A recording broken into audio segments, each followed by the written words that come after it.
नमस्कार दोस्तों, मैं आपका दोस्त जी आर चौधरी। आपकी अपनी YouTube class only RPC with Gurugram में आपका तहे दिल से स्वागत है। दोस्तों, आज की इस वीडियो में हम पढ़ेंगे राजस्थान के प्रमुख क्रांतिकारी।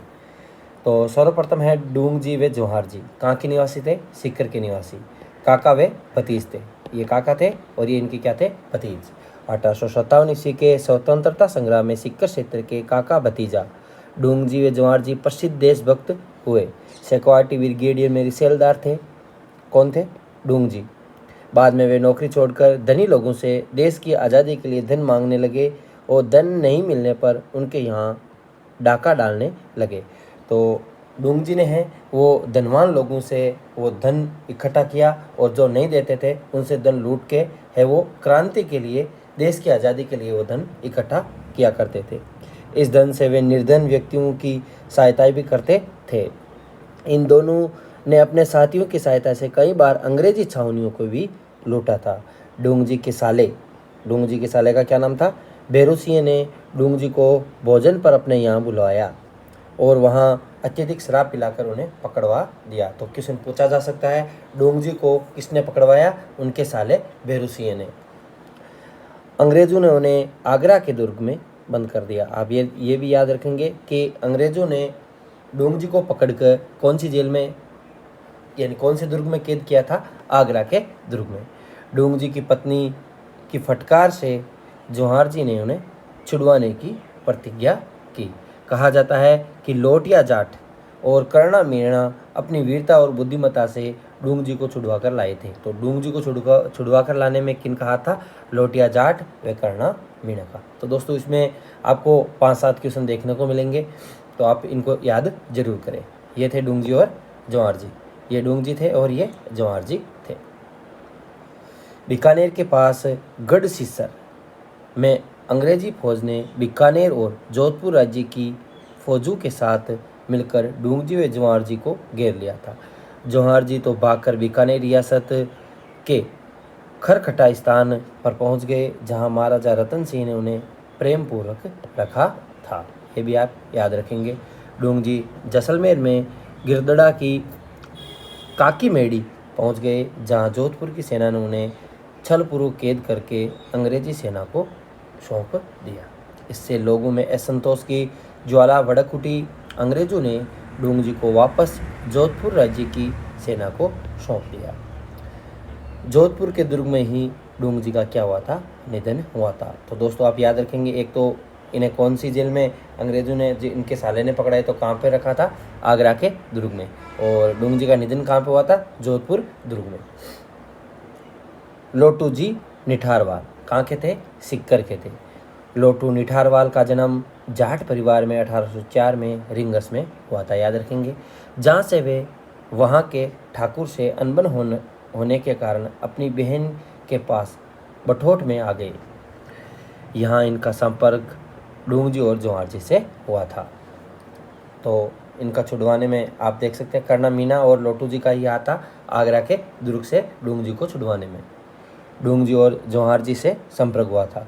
जब डूंगजी को अंग्रेजों ने गिरफ्तार करके आगरा के जेल या आगरा के दुर्ग में बंद कर दिया था, तो लोटू जी ने बालू नाई, सांखुलुआर, कर्णा मीणा आदि के साथ मिलकर डूंगजी को आगरा से रिहा करवाने की योजना बनाई। अंग्रेजों को चकमा देने के लिए अपने साथियों के साथ एक बारात के रूप में आगरा पहुंचे तथा अदम्य साहस का परिचय देते हुए डूंगजी को रिहा करवा लाए। इसके बाद लोटू जी, डूंगजी, जोहार जी के साथ अंग्रेज विरोधी गतिविधियों को अंजाम देते रहे। 1855 में इनकी क्या हो गई थी? लोटू जी की मृत्यु हो गई थी। अमरचंद बाठिया कहाँ के थे? बीकानेर के। देश के प्रथम स्वतंत्रता संग्राम में राजस्थान के प्रथम व्यक्ति जिन्हें ब्रिटिश सत्ता ने फांसी पर लटकाया। आप याद रखेंगे कि देश के प्रथम स्वतंत्रता संग्राम में राजस्थान के कौन से प्रथम व्यक्ति थे जिन्हें ब्रिटिश सत्ता ने फांसी पर लटकाया? अमरचंद बाठिया।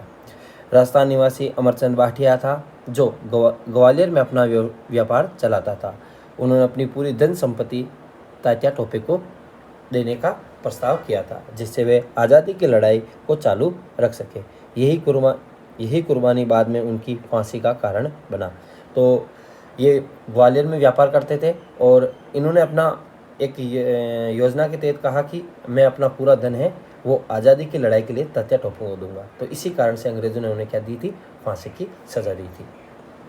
विजय सिंह पथिक आप देख सकते हैं, भारत के प्रसिद्ध क्रांतिकारी जिन्हें हम क्या कहते हैं, भूप सिंह, और इनका नाम था विजय सिंह पथिक का जन्म 1882 में ग्राम गुठावली, जिला बुलंदशहर, यूपी में हुआ था। तो यहाँ पे याद रखेंगे गुठावली। इनकी कर्मभूमि राजस्थान रही थी और जन्मभूमि आप देख सकते हैं गुठावली। विजय सिंह पथिक वीर भारत सभा एवं राजस्थान सेवा संघ के संस्थापक एवं संपूर्ण भारत में किसान आंदोलन के जनक वे चोटी के क्रांतिकारी थे, जिनका गहरा संबंध बिजोलिया किसान आंदोलन से था। अजमेर से सशस्त्र क्रांति की क्रियान्वित क्रांतिकारियों की भर्ती प्रशिक्षण में महत्वपूर्ण भूमिका निभाई थी। राजस्थान केसरी, नवीन राजस्थान, तरुण राजस्थान आदि समाचार पत्रों के माध्यम से राजस्थान में जन जागृति फैलाने में अग्रणी भूमिका निभाई। तो आप दोस्तों देख सकते हैं कि कौन से 3 समाचार पत्र हैं जिन्होंने राजस्थान में जन जागृति फैलाने तो अग्रणी भूमिका निभाई, राजस्थान केसरी, नवीन राजस्थान और तरुण राजस्थान। और ये किनके समाचार पत्र थे, विजय सिंह पथिक। और विजय सिंह पथिक ने किस किस की स्थापना की थी, वीर भारत सभा की और राजस्थान सेवा संघ की स्थापना की थी। और इनका भूप सिंह भी इनका नाम था और विजय सिंह पथिक इनका, यानी बचपन का नाम भूप सिंह और बाद में इन्हें विजय सिंह पथिक कहा गया। और जन्मस्थली आप देख सकते हैं बुलंदशहर यूपी में और कर्मस्थली राजस्थान। अगले हैं अर्जुन लाल सेठी, जयपुर के थे। राजस्थान में स्वतंत्रता आंदोलन में प्रसिद्ध स्वतंत्रता सेनानी एवं क्रांतिकारी अर्जुन लाल सेठी की जन्मभूमि जयपुर थी। अर्जुन लाल सेठी ने राजस्थान में सशस्त्र क्रांति और जन जागृति का अलख जगाया। सेठी ने जयपुर में 1905, आप याद रखेंगे दोस्तों, जैन शिक्षा प्रचारक समिति की स्थापना की थी। क्वेश्चन ये ऐसे भी पूछा जा सकता है, जैन शिक्षा प्रचारक समिति की स्थापना किसने की थी, अर्जुन लाल सेठी ने। कब की थी, 1905 में। कहाँ की थी, जयपुर में। 3 क्वेश्चन बनते हैं। उसके तत्वाधान में विश्वविद्यालय, वर्धमान छात्रावास, वर्धमान पुस्तकालय चलाए, जो क्रांतिकारियों के प्रशिक्षण के अंदर थे। तत्कालीन जयपुर के महाराजा स्वयं माधव सिंह द्वितीय ने उन्हें राज्य का प्रधानमंत्री बनाने की पेशकश की थी, किंतु राष्ट्र प्रेम के कारण उन्होंने यह कहते हुए इनकार कर दिया, अर्जुन लाल नौकरी करेगा तो अंग्रेज़ों को भारत से कौन निकालेगा। यानी उन्होंने कहा था, जब इन्हें पीएम का प्रस्ताव मिला था राज्य का प्रधानमंत्री बनने का स्वयं माधव सिंह द्वितीय की तरफ से, तो उन्होंने कहा कि अर्जुन लाल यदि नौकरी करेगा तो अंग्रेज़ों को भारत से कौन निकालेगा। ये अर्जुन लाल सेठी थे। सेठी ने देश की भावी क्रांति के लिए युवकों को क्या किया था, तैयार किया था। जोरावर सिंह, प्रताप सिंह, माणिक चंद, मोती चंद, विष्णुदत्त आदि क्रांतिकारी इन्हीं के विद्यालय से जुड़े थे। सेठी हर्डिंग बम कांड, आरा हत्याकांड, काकोरी कांड से इन सभी क्रांतिकारियों का संबंध है। अजमेर में रहते हुए शूद्र मुक्ति, स्त्री मुक्ति, महेंद्र कुमार आदि पुस्तकें लिखी। इन्होंने हिंदू मुस्लिम एकता स्थापित करने का प्रयास किया था। तो दोस्तों, यदि आपसे पूछा जाए अर्जुन लाल सेठी की 2 पुस्तकों के नाम लिखें, तो शूद्र मुक्ति और स्त्री मुक्ति और महेंद्र कुमार। तो दोस्तों, ये RS मेंस में भी क्वेश्चन पूछा जा सकता है कि अर्जुन लाल सेठी की कोई 3 पुस्तकों के या 2 पुस्तकों के नाम लिखिए। और इन्होंने आप देख सकते हैं वर्धमान विद्यालय यानी जैन शिक्षा प्रचारक समिति की स्थापना की। इसी के तहत ये इनका संचालन होता था, वर्धमान विद्यालय, वर्धमान छात्रावास और वर्धमान पुस्तकालय। और जो क्रांतिकारी थे इन्हीं छात्रावासों में क्या लेते थे, प्रशिक्षण लेते थे। केसरी सिंह बारठ, शाहपुरा। राजस्थान के प्रसिद्ध कवि एवं क्रांतिकारी केसरी सिंह बारठ की जन्मभूमि शाहपुरा, भीलवाड़ा एवं कर्मभूमि कोटा थी। इनका जन्म 1872 में शाहपुरा रियासत के देवपुरा नामक गांव में हुआ था। सन 1930 में वाइसराय लॉर्ड कर्जन द्वारा आहूत दिल्ली दरबार में शामिल होने से रोकने के लिए उन्होंने उदयपुर के महाराणा फतेह सिंह को संबोधित करते हुए चेतावनी चुंटिया नामक 13 सोरठे लिखे, जो उनकी अंग्रेज़ों के विरुद्ध भावनाओं की स्पष्ट अभिव्यक्ति थी। 13 सोरठों में उन्होंने महाराणा फतेह सिंह को दिल्ली दरबार में जाने के लिए रोकने के लिए 13 सोटे लिखे थे। अंग्रेजों के विरुद्ध भावना इन्होंने स्पष्ट अभिव्यक्ति है वो 13 सोटों के माध्यम से की थी। ब्रिटिश सरकार की गुप्त रिपोर्ट में राजपूताना में विप्लव फैलाने के लिए केसरी सिंह बारट अर्जुनलाल सेठी को खास जिम्मेदार माना गया। उन्होंने राजस्थान के सभी वर्गों को क्रांतिकारी गतिविधियों से जोड़ने के लिए 1910 में वीर भारत सभा की स्थापना की थी। राजस्थान में सशस्त्र क्रांति का संचालन किया तथा स्वतंत्रता की आग में अपने संपूर्ण परिवार को झोंक दिया। श्री बारट ने अपने सहोदर यानी एक ही मां के पेट से जन्मने वाले जोरावर सिंह और अपने पुत्र प्रताप सिंह एवं जमाता ईश्वरदान आसिया को रासबिहारी बोस के सहायक मास्टर अमीर चंद की सेवा में क्रांति कार्य का व्यवहारिक अनुभव और प्रशिक्षण प्राप्त करने के लिए भेज दिया था। तो ये लाइन है बहुत महत्वपूर्ण है दोस्तों, आप इस लाइन को याद जरूर कर लेना।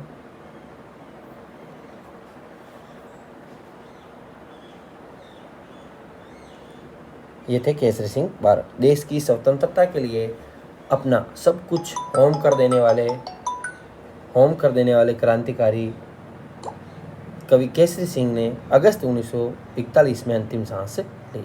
कुंवर प्रताप सिंह बारट शाहपुरा 1893 में शाहपुरा में जन्मे कुंवर प्रताप सिंह को देशभक्ति विरासत में मिली थी। इनके पिता केसरी सिंह बारट एवं चाचा जोरावर सिंह बारट प्रसिद्ध क्रांतिकारी थे। तो क्रांतिकारी मास्टर अमीर चंद से प्रेरणा लेकर देश को स्वतंत्रता करवाने में जुट गए। वे रासबिहारी बोस का अनुसरण करते हुए क्रांतिकारी आंदोलन में सम्मिलित हुए। रासबिहारी बोस का प्रताप सिंह पर बहुत विश्वास था। प्रताप सिंह बारट को बनारस कांड के संदर्भ में गिरफ्तार किया गया।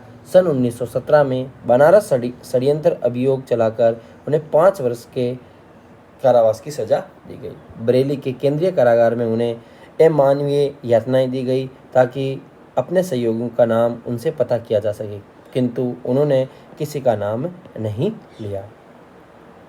केसरी सिंह बारट है वो अपने पिता प्रताप सिंह बारट की तरह ही बहादुर थे। भारत सरकार के गुप्तचर निदेशक सर चार्ल्स क्यूलैंड ने प्रताप को घोर यातनाएं दी, मगर ये सब भी प्रताप को नहीं तोड़ पाए। बरेली जेल में ही क्लीवलैंड ने प्रताप सिंह से राज उगलवाने के लिए कहा कि तुम्हारी माँ तुम्हारे लिए बहुत रोती है। तब प्रताप ने जवाब दिया, लेकिन मैं सैकड़ों माताओं के रोने का कारण नहीं बन सकता। मेरी माँ को रोने दो जिससे अन्य कोई न रो पाए। अमानविक यातनाओं के कारण 1918 में मात्र 22 वर्ष की आयु में प्रताप सिंह शहीद हो गए। हार कर क्लीवलैंड को यह कहना पड़ा, मैंने आज तक प्रताप सिंह जैसा युवक नहीं देखा। क्वेश्चन पूछा जा सकता है कि यह कथन किसने कहा कि मैंने आज तक प्रताप सिंह जैसा युवक नहीं देखा। तो ये थे क्लीवलैंड थे, इन्होंने ये कहा था क्योंकि उन्हें ऐसी यातनाएं दी गई तो भी उन्होंने अपने साथियों का नाम नहीं बताया। बाल मुकुंद बिसा जोधपुर के थे। इन्होंने नागौर में चरखा संघ व खदर भंडार की स्थापना की थी। प्रचार प्रसार भी इन्होंने किया था। राजस्थान के जितिन दास बाल मुकुंद बिसा का जन्म, इनका पूरा नाम है, 1908 में डीडवाना तहसील के पीलवा गांव जो परबसर तहसील में पड़ता है में एक साधारण परिवार में हुआ था। 1942 में जयनारायण व्यास के नेतृत्व में शुरू हुए जन आंदोलन के दौरान बिस्सा को 9 जून 1942 को भारत रक्षा कानून के अंतर्गत बंदी बनाकर जेल में डाल दिया। जेल में राजनीतिक बंदियों से होने वाले दुर्व्यवहार के विरुद्ध बिस्सा ने लंबी भूख हड़ताल की। जेल में बंदियों के दमन व हड़ताल में बिस्सा बहुत कमज़ोर हो गए। उन पर लू का भी प्रकोप था। लू है जो गर्मियों में तेज़ हवाएं चलती है पश्चिमी राजस्थान में, उसे कहा जाता है। 19 जून को उन्हें वार्ड से जेल अस्पताल भिजवाया, जहां अधिकारियों की लापरवाही के कारण उनकी उसी दिन निधन हो गया। बिस्सा के निधन का समाचार समूचे नगर में बिजली की तरह फैल गया। देखते देखते अस्पताल व सामने लोगों की भीड़ इकट्ठा हो गई। उस जमाने में लगभग 1 लाख लोगों ने मीलों पैदल चलकर उनकी अंत्येष्टि में भाग लिया था। दाह संस्कार। सागरमल गोपा जैसलमेर से है। जैसलमेर में जन्मे सागरमल गोपा जीवन पर्यंत अपनी जन्मभूमि के दुखों को दूर करते रहे। इन्होंने अत्याचारी निरंकुश राजशाही का कड़ा विरोध कर जैसलमेर राज्य में राजनीतिक चेतना उत्पन्न करने के साथ साथ शिक्षा का प्रसार विशेष जोर दिया था। गोपा ने आज़ादी के दीवाने रघुनाथ सिंह का मुकदमा जैसलमेर का गुंडा राज पुस्तकें छपवाकर वितरण की, जिसमें जैसलमेर राजशाही के काले कारनामों की लंबी सूची में उनकी कटु आलोचना की गई थी। तो दोस्तों इनकी 3 पुस्तकें थी। एक तो आज़ादी के दीवाने, रघुनाथ सिंह का मुकदमा, जैसलमेर का गुंडा राज। तो 3 क्वेश्चन महत्वपूर्ण बनते हैं और इनमें है वो जैसलमेर के राजशाही गिराने के काले कारनामे और इनकी लंबी सूची और उनकी कटु आलोचना की गई थी। इसके लिए इनको राज के कोप का भाजन बनना पड़ा। इन्हें राजद्रोह के आरोप में 24 मई 1941 ईस्वी को जेल में डालकर इन पर अमानवीय अत्याचार किए गए। जेल में अप्रैल 1946 में इन पर तेल छिड़ककर आग लगाकर इन्हें अत्याचारी सत्ता ने जीवित ही जला दिया। नानाभाई खाट रास्तापाल डूंगरपुर से थे। डूंगरपुर प्रजामंडल ने उत्तरदायी शासन की स्थापना व रियासती अत्याचारों के विरुद्ध 1947 ईस्वी में आंदोलन चलाया, जिसे माणिक्यलाल वर्मा का निर्देशन प्राप्त था। रास्तापाल के नानाभाई खाट ने प्रतिज्ञा की, जब तक मेरी जान रहेगी तब तक मैं अपने गांव रास्तापाल की पाठशाला बंद नहीं होने दूंगा। इसी निर्णय की जानकारी जब जागीरदार ने रियासत को दी तो पुलिस सुप्रीडेंट और जिला मजिस्ट्रेट पाठशाला को जबरन बंद कराने 18 जून 1947 को दल बल सहित यानी पुलिस जाब्ते सहित ग्राम रास्तापाल पहुंच गए। नानाभाई खाट ने उत्तर दिया, प्रजामंडल के आदेश से ही पाठशाला बंद की जा सकती है। मजिस्ट्रेट ने कहा, मैं महारावल का आदेश लेकर आया हूँ। नानाभाई ने महारावल का आदेश मानने से इनकार कर दिया। तब डंडू और बंदूकों के कुंदू से पाठशाला के आंगन में ही नानाभाई खाट की निर्मम पिटाई की। बंदूकों के प्रहार और आघात से वे इतने घायल हो गए कि चिर निंद्रा में सो गए। सरदार हरलाल सिंह झुंझुनू से थे। सरदार हरलाल सिंह का जन्म झुंझुनू जिले के हनुमानपुरा गांव में 1901 में हुआ था।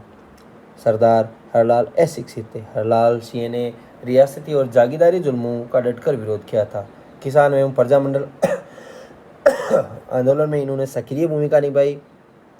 विद्यार्थी भवन झुंझुनू की स्थापना किसने की थी?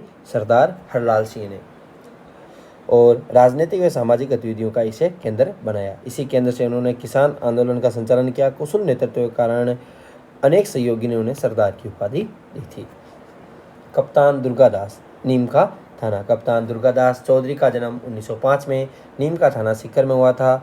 इनकी प्रारंभिक शिक्षा अर्जुनलाल शेट्टी की वर्धमान पाठशाला में हुई थी तथा उसके उपरांत सांभर व कानपुर में हुई थी। चौधरी ने राजस्थान सेवा संघ के अंतर्गत बिजोलिया में कार्य किया। 1930 में स्वाधीनता आंदोलन में शामिल हो गए। 1930 से 1947 ईस्वी तक राष्ट्रीय आंदोलन में भाग लेने के कारण अनेक बार जेल जाना पड़ा। दुर्गा प्रसाद चौधरी एक पत्रकार के रूप में अपनी उन्होंने विशिष्ट पहचान बनाई। इन्होंने अजमेर व जयपुर से प्रकाशित दैनिक नवज्योति में लंबे समय तक संपादन किया था। अब दोस्तों अगले वीडियो में हम पढ़ेंगे राजस्थान की प्रमुख क्रांतिकारी महिलाएं। दोस्तों ये वीडियो अच्छा लगा हो तो वीडियो को लाइक एंड शेयर जरूर करें और कोई लैंग्वेज संबंधी यदि आपको कोई समस्या हो तो क्षमा करना। Thanks for watching.